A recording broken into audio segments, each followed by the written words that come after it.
les céramiques ici. Non, non, il faut sentir dans le verre. Comme ça, comme du vin. Ah oui.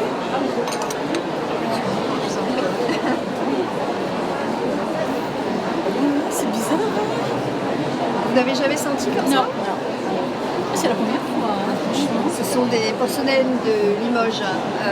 Ils ont purifié, enfin c'est un procédé secret, ils ont purifié l'argile parce que d'habitude ça contient des minéraux qui dénaturent les odeurs. Et là c'est très très purifié pour que l'odeur reste Ça sent bon. dénaturée. Merci. Et vous pouvez sentir, il y en a 8. Ça sent bon. Je vais sentir celui-là. Oui. C'est la fleur d'oranger. On sent bien. Ça sent bien la fleur d'oranger, ça.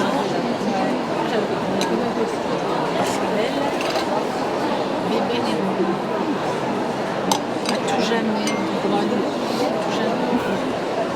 Ah, oh, ça sent bon, ça. Ça sent bon, ça. C'est un des préférés. Et franchement. Je vais vous le mettre sur une bouillette. Oh, et franchement, oui.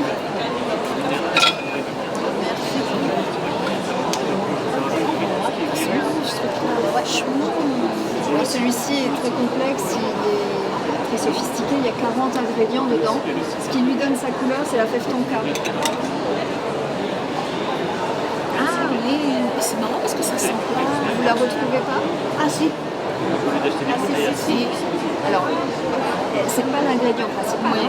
Il y a aussi beaucoup de santal. Ah, ça sent quoi ça?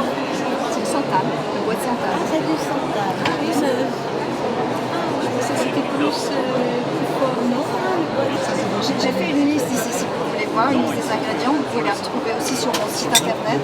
Je ne cache pas mes ingrédients. Par contre, il y en a 40, j'en ai mis seulement une vingtaine. Oui, on ne peut pas faire des parfums locaux. On pourrait avec l'eau de Cologne, parce que c'est les agrumes, donc là on peut les trouver en Italie, en Espagne, et puis des aromatiques qu'on peut trouver chez nous.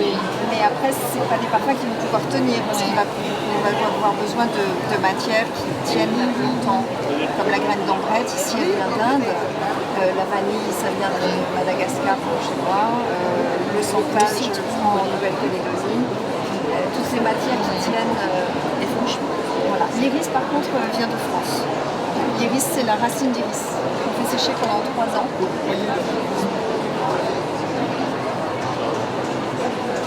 Voilà. Ah oui, là je sens mieux. Oui, mais c'est concentré. Hein. Le rendement étant très faible, la matière première ne sent pas beaucoup. Ouais.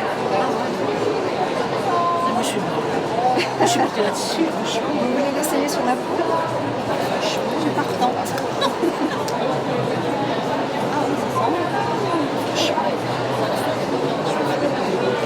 Ah oui, ça sent. Bon, moi c'est mieux, vous avez trouvé votre parfum.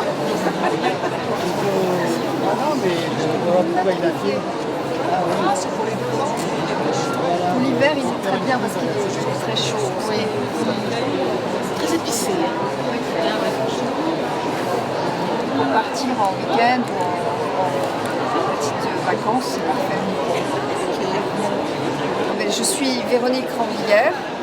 Je suis la fondatrice et le parfumeur pour Isota Parfum Biologique.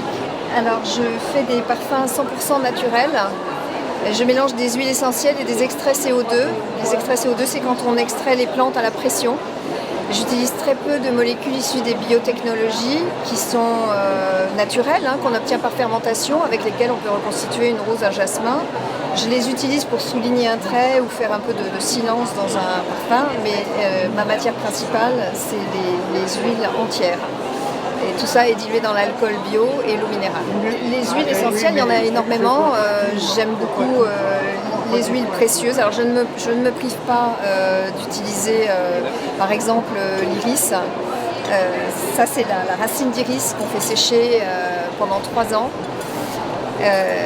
et qu'on distille à très faible rendement. Pour ça, elle est très précieuse. Il faut faire pousser l'iris, les rhizomes grossissent, il faut les faire sécher.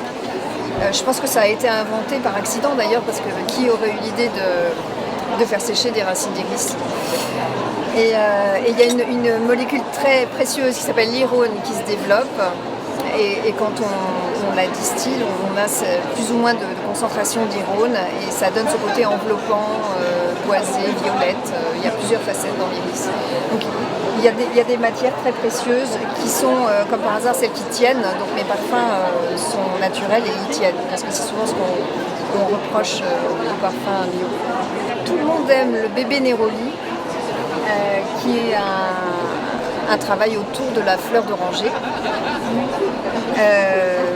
Toute simple, hein, que je vais tenir avec de la graine d'ambrette et de la racine d'iris justement, parce que le néroli, donc c'est l'huile essentielle de fleur d'oranger, c'est plutôt une note cœur, et pour qu'elle tienne, je la mélange, je l'associe avec ces deux huiles. Alors il est très léger, hein, vous me demandez quel est mon produit phare, donc c'est celui que je vends le mieux.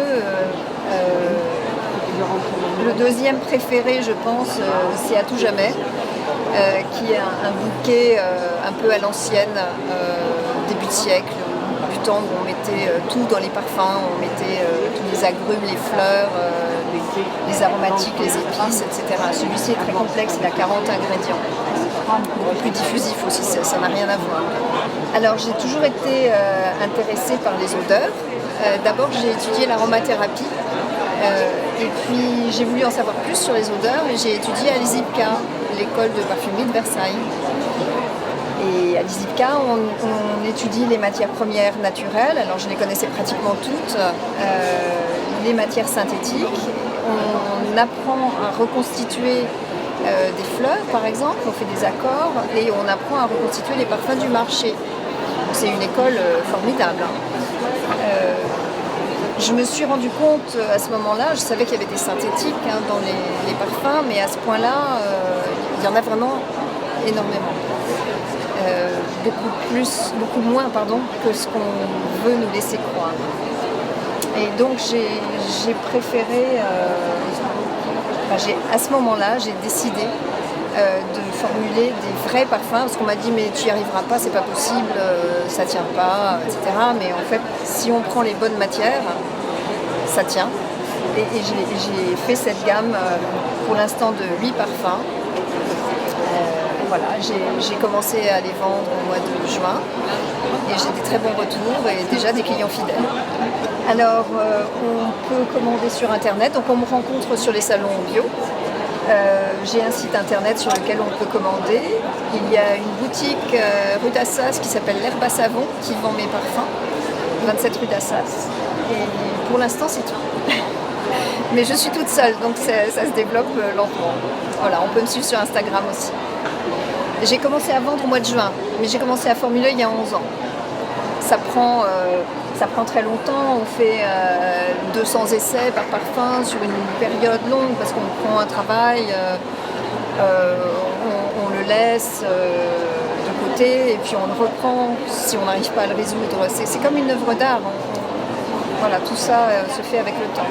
C'est une entreprise familiale? Oui, c'est ça. Mon fils a 13 ans et il m'aide beaucoup. Il m'aide sur les salons, il m'aide parce qu'il met les parfums dans les étuis, il colle les étiquettes, il fait la comptabilité, il m'aide beaucoup. Alors ici, je les présente sur des céramiques et on garde... c'est des céramiques faites par des gens à Limoges, la porcelaine de Limoges, et ça garde le parfum d'une façon extraordinaire. Donc on peut, comme quand on déguste un vin, sentir le parfum dans le verre. Et ça donne la note de fond surtout. Comme ça, les personnes qui sentent mes parfums le font en libre service. Et si un parfum leur plaît, je peux leur faire sentir sur une houillette en frais. Pour qu'ils puissent sentir les notes de tête et après sur la peau, évidemment, il faut essayer sur la peau. Ils ont tous des prix différents en fonction des concentrations et des matières. Je ne peux absolument pas faire tout au même prix. Et il y a des petits formats qui sont comme ça, 11 ml, et ce sont des sprays à vis qu'on peut recharger. Je les vend avec une pipette, hein. Comme ça on ne jette pas le flacon. Et les 50 ml sont des sprays à vis également. Donc on peut partir en voyage en rechargeant l'un dans l'autre. Il y a tous les tarifs. Donc là on commence à 25 pour le petit bébé Neroli et ça va jusqu'à 320 pour le grand Il Satiro Danzante.